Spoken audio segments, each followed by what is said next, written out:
The last month of the season, I think you could definitely say that was true for Michael Bennett as well.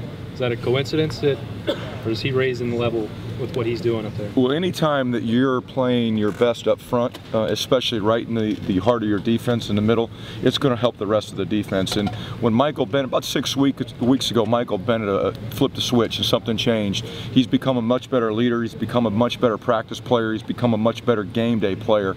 And everybody else has fed off of that. You know, he's a senior up there. He's one of our more talented players, one of our best playmakers. And when people see him doing the things the right way, the investment he's made into the game of football to help himself continue to get better has been impressive, and everybody else is following his lead. That switch, was it all for him mental, or did you guys change anything schematically to put him in different positions? No, there's a couple things that we did differently that probably would suit his skill set better, so we made a slight adjustment, but a lot of it just comes down to him. I think he realized the end is coming. He has aspirations of playing at the next level, which he'll have a chance to do, but he also understands that he's got to be a better practice player, he's got to study the game more, he's got to be a better leader, and those are the things that he's starting to do. Chris, how confident are you in your defense's ability to at least contain Cooper? We're going into the game to win the game, and we're going to play good enough football to win that football game. Can you win the football game and let him have a Cooper-esque kind of day? No, we can't. You know, he's a great player. They've got a quarterback that can get him the ball, and if he has a big day, it's going to be a long night for us. Coach, with Apple, Bosa, Lee, and Bell, these are all guys from the class of 2013. Are you surprised that that class has made such an impact so quickly?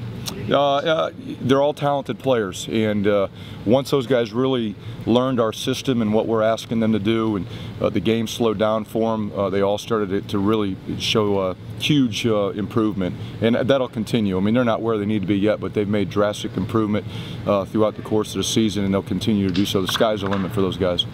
What's the difference with a guy like Vonn Bell? At the beginning of the year, he wasn't a starter, and now he's got 5 interceptions. Seems to be playing really well. What's been the biggest difference with him? Same thing. It's the process. You know, he missed all of spring, missed a little bit of training camp due to injury. Just had to mature a little bit more too. He had to learn what our expectations were and how you had to play the game. You know, Vonn is a very talented player. He was a highly recruited player. Needed to learn to play within the discipline of our defense. And once he did that, again, the improvement has shown itself. I mean, he's improved every week that we've gone out there.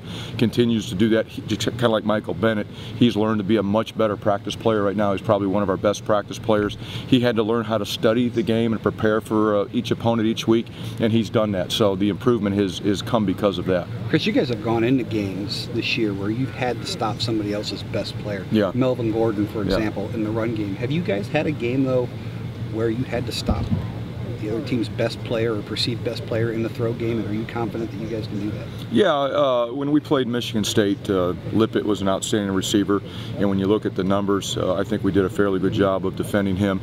Now, every time we do that, somebody else has a big game.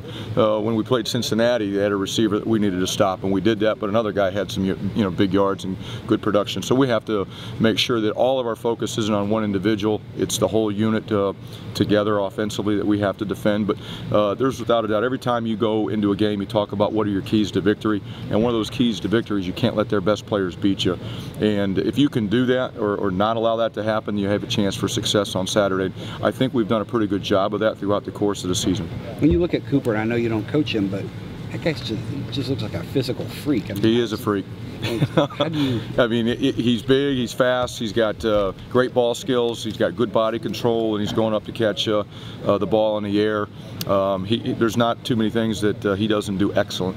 Did you find someone in practice to emulate that, to best emulate Amari Cooper? Well, the best guys are the guys we go against every day with the ones, but on the scout team, it is hard to find somebody that can do anything even remotely close to what he can do, so that's a challenge. Chris, how confident? Go ahead, Laura. How familiar are you with Lane Kiffin? I don't know him. I know he was the head coach at Tennessee. I know he's head coach of the Raiders, and I know his background and his history. And I've watched his offenses on TV. This is my first time to ever go against a Lane Kiffin coached offense. Chris, when you have a defense that has a shutout in a championship game, have you felt that confidence or anything carrying through Is this defense in a good spot coming off a game like that? It is. Mentally, we're in a very good spot. I think there's a lot of confidence and a lot of belief that we can be good. Our challenge is to play a game like that consistently from week to week. I mean, throughout the course of the year, we showed signs of improvement each week. I think that last game was really a sign of what we can be and what we should be moving forward. And you've been in bowl games. Is this markedly different that you're getting ready for a semifinal for a playoff game? Do you think it is a different feel than if it was, for lack of a better word, just a bowl game? Well, absolutely. You're getting ready to play a historic program like Alabama, and you're getting a chance to play in the first ever national playoff, and if you win it, you have a chance to play for it all. And that's different than a normal bowl game.